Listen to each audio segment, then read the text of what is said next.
Lantas apakah langkah pemerintah dalam mengoperasikan kembali transportasi publik ini dapat menjadi celah bagi masyarakat yang ingin mudik? Kita akan berbincang langsung dengan Kepala Staf Kepresidenan Jenderal Purnawirawan Muldoko. Selamat siang, Pak Muldoko. Ya, Pak Muldoko, saya ingin konfirmasi terlebih dahulu apakah benar pemerintah berencana untuk melakukan relaksasi atau pelonggaran aturan PSBB? Oh, belum sampai ke sana ya. Itu kan dalam setiap perencanaan itu kita mesti mengevaluasi dari waktu ke waktu. Berikutnya kita juga menyiapkan skenario ke depannya seperti apa. Jadi kita belum ke arah ke sana. Tetapi kalaupun kita memikirkan skenario untuk melakukan relaksasi terhadap PSBB, maka tidak mudah, banyak persyaratan yang ada di dalamnya. Di antaranya adalah bagaimana persyarat epidemiologinya. Kita bisa melihat ODP, PDP, berikutnya kasus dan kematian yang terjadi kurang atau tidak. Itu harus dinilai dengan baik-baiknya dalam kurun waktu tertentu, paling sedikit 14 hari.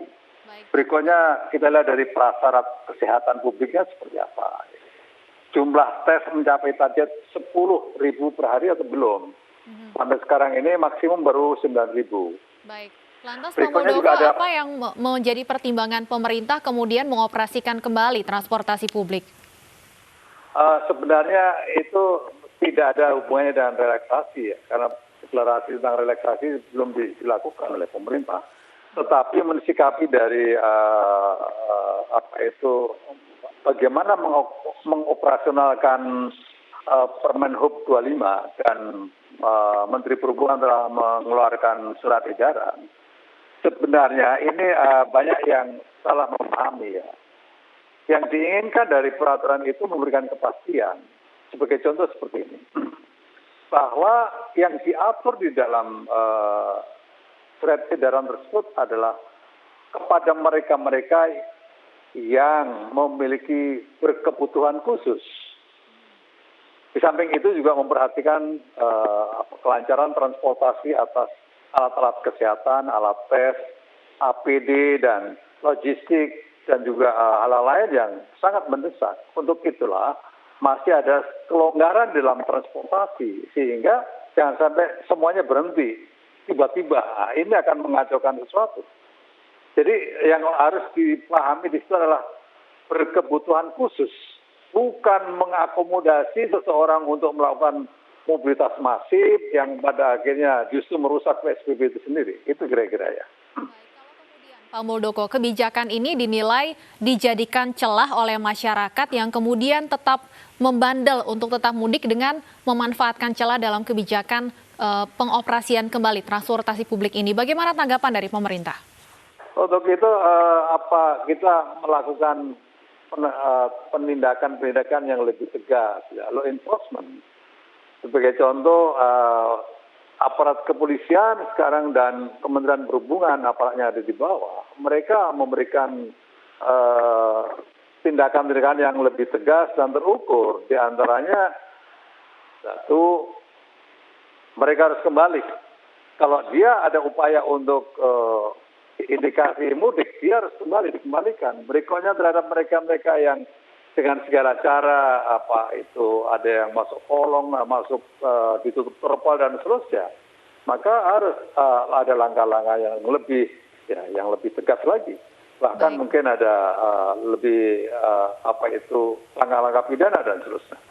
Ya. Kalau itu terkait dengan larangan mudik, terkait dengan PSBB sendiri Pak Muldoko, di fase kedua di DKI Jakarta kita lihat berangsur-angsur seolah-olah aktivitas masyarakat kembali normal, jalanan juga kembali ramai, bahkan juga banyak pemilik toko yang membandel membuka usaha kembali. Apakah ini di sini artinya ada penerapan sanksi yang kurang tegas Pak Muldoko sehingga aturan PSBB ini saat ini seolah-olah sudah kembali normal seperti sebelum ada PSBB? Ya, ini masyarakat yang pertama memang harus diingatkan ya bahwa jangan kita melihat situasi ini sepele ya. Akhirnya kewaspadaan kita menjadi menurun. Yang kedua, memang perlu ada kesadaran bersama dari semua pihak ya. Pada sektor-sektor yang pada akhirnya mendatangkan segerumpulan massa, itu harus dikelola dengan sebaik-baiknya. Yang paling utama adalah bagaimana sebenarnya kita mendisiplinkan semua orang. Disiplin terhadap aturan protokol yang disepakati bersama, berikutnya dijalankan dengan baik, dikawal oleh aparat, tetapi juga sekali lagi semuanya akan kembali kepada masyarakat. Kalau dia tidak disiplin, maka upaya PSBB itu tidak bisa berjalan dengan baik. Ini sudah sangat jelas dalam survei bahwa terhadap mereka atau daerah yang 50% kurang, ya 50%, di bawah 50%, kesadaran untuk tinggal di rumah, maka grafiknya perkembangan COVID sangat kelihatan naik. Tetapi kita juga punya pengalaman yang baik di Jabodetabek.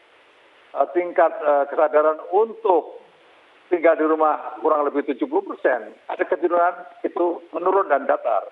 Jangan sampai masyarakat ini juga terjebak bahwa sekarang seolah-olah Jabodetabek itu sudah mengalami penurunan yang baik, yang justru akan menurunkan kewaspadaan. Ini yang sama sekali tidak boleh terjadi. Pak Muldoko, antisipasi konkretnya seperti apa nantinya agar masyarakat ini benar-benar tidak mudik sehingga bisa mencegah penyebaran corona ke daerah-daerah? Ya, penindakan yang lebih tegas. Untuk itu aparat kepolisian sekarang sudah melakukan tindakan-tindakan, pengawasan yang lebih ketat lagi, ya. Berikutnya semua aparat, termasuk tadi dalam rapat terbatas juga Presiden menyetujui melibatkan TNI untuk bisa memberikan sosialisasi yang lebih mudah dipahami oleh masyarakat, sehingga masyarakat muncul kesadarannya. Nah, itu jadi mulai dari yang paling rendah adalah sosialisasi, berikutnya pengawasan yang ketat, berikutnya tindakan-tindakan yang lebih law enforcement apabila hal itu tidak dijalankan dengan baik. Baik, Pak Muldoko, sosialisasinya ini ke depannya akan seperti apa? Karena sebelumnya sosialisasi sudah dilakukan, namun terbukti bahwa kita lihat sendiri masih banyak yang dilakukan oleh pemudik untuk bisa pulang ke kampung halaman. Ya, saya pikir memang harus siapa yang menjalankan sosialisasi, ya itu kita mesti melibatkan banyak tokoh masyarakat, tokoh agama dan seterusnya untuk berbicara lebih banyak lagi kepada masyarakat. Berikutnya aparat juga seperti itu untuk bisa secara simultan, tidak bosan-bosan karena kecenderungan masyarakat itu kalau sudah 2 minggu di PSBB atau tinggal di rumah itu bosan, akhirnya dia melakukan dengan segala cara. Nah, ini sekali lagi perlunya sosialisasi yang lebih intens lagi atas risiko-risiko terhadap dirinya dan risiko kepada lingkungan. Ini risiko kepada lingkungan diperlukan sebuah tanggung jawab bersama. Karena COVID ini persoalan-persoalan kita semuanya. Jadi sekali lagi bahwa perlunya secara masif dari semua pihak, apakah itu pihak media, apakah itu tokoh-tokoh agama, tokoh masyarakat, dan seluruh aparat yang ada untuk bisa memberikan kesadaran yang semakin baik kepada masyarakat gitu ya. Ya, dan termasuk juga Pak Muldoko kemarin sempat melakukan sosialisasi, beberapa sosialisasi juga dilakukan dengan cara-cara halus ya Pak ya, dengan menggunakan lagu misalnya dan lain sebagainya. Ya, dan nanti Presiden tadi dalam sidang kabinet sudah memerintahkan supaya dibuat buku panduan ya, buku panduannya ya bukan buku lah ya, kertas, lembaran kertas, sifatnya panduan bagaimana melakukan isolasi mandiri, bagaimana melakukan jaga jarak yang baik dan seterusnya. Tadi sudah dijelaskan Presiden sampai detail memikirkan hal itu. Ya, Pak Muldoko, jika kemudian memang pemerintah tidak ingin kemudian masyarakat mudik ke kampung halamannya, apa sebenarnya alasan dibukanya kembali transportasi publik untuk kembali beroperasi? Tadi itu sebenarnya balik lagi bahwa itu dibutuhkan untuk kebutuhan yang bersifat khusus. Kebutuhan yang bersifat khusus itu jangan sampai tidak ada sama sekali transportasi udara khususnya ya antar provinsi ke Jakarta dan seterusnya. Bisa dibayangkan kalau nggak ada transportasi di sebuah provinsi ke Jakarta umumnya. Kalau ada kebutuhan yang sangat mendesak, ada seseorang yang harus deliver ke rumah sakit rujukan yang diperlukan. Gara-gara tidak ada transportasi maka nyawa itu melayang. Berikutnya persoalan-persoalan pengiriman logistik sementara ini dikeluhkan bahwa hasil tes itu PCR yang harus dikirim secepatnya ke Jakarta akhirnya terlambat gara-gara persoalan transportasi dan seterusnya. Khususnya Garuda ya, Garuda itu hampir sebagian besar backbone untuk kargo itu ada di Garuda ya, di Garuda. Sehingga kalau Garuda berhenti sama sekali, maka kargo-kargo itu juga bisa digunakan pesawat kargo, tetapi akan terlambat datangnya. Nah, dengan adanya penerbangan setiap provinsi itu minimum 1 ya, itu setidak-tidaknya berbagai kebutuhan khusus tadi itu bisa berjalan dengan baik. Oke, transportasi publik hanya untuk mereka yang memiliki kebutuhan khusus, namun tidakkah ini akan menjadi kesempatan begitu Pak Muldoko atau akan menjadi celah untuk penyebaran virus corona? Karena kita lihat di Korea Selatan misalnya, pelonggaran aturan PSBB atau lockdown ini menimbulkan munculnya kasus-kasus baru. Begini, sebelum mereka berangkat ya, itu sudah ada protokol kesehatan yang sangat ketat diberlakukan. 1, dia harus rapid test. Ya, berikutnya tadi tambah lagi PCR. Berikutnya lagi dia memiliki keterangan dari atasannya atau dari lingkungan, pimpinan di lingkungannya.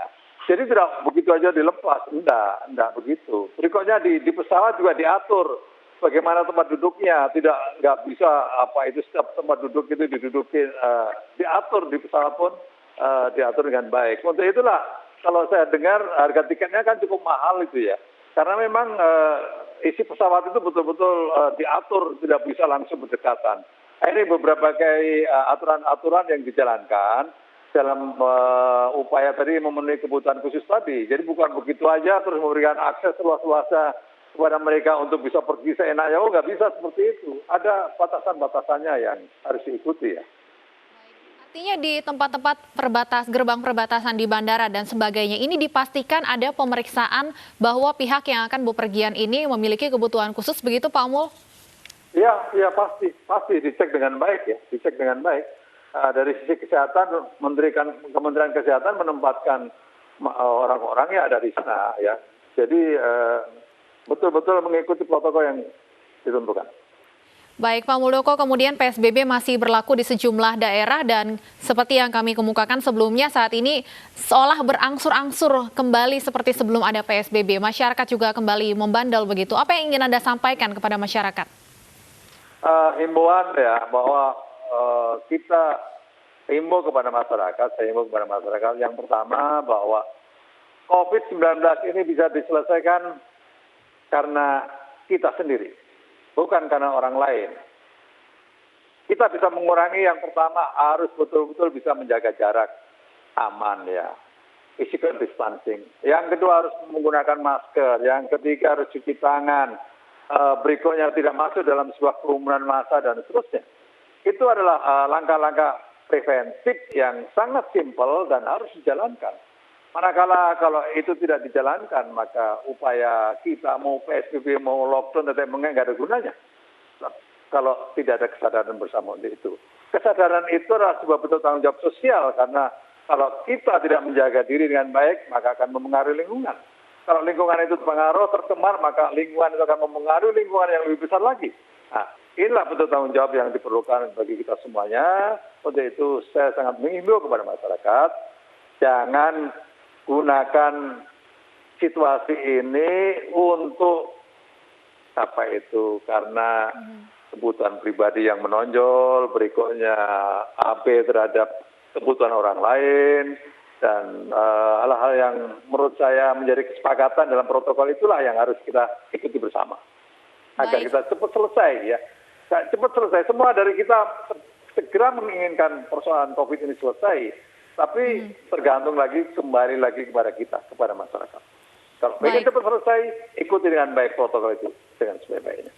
Baik, terima kasih Pak Muldoko, Kepala Staf Kepresiden Republik Indonesia.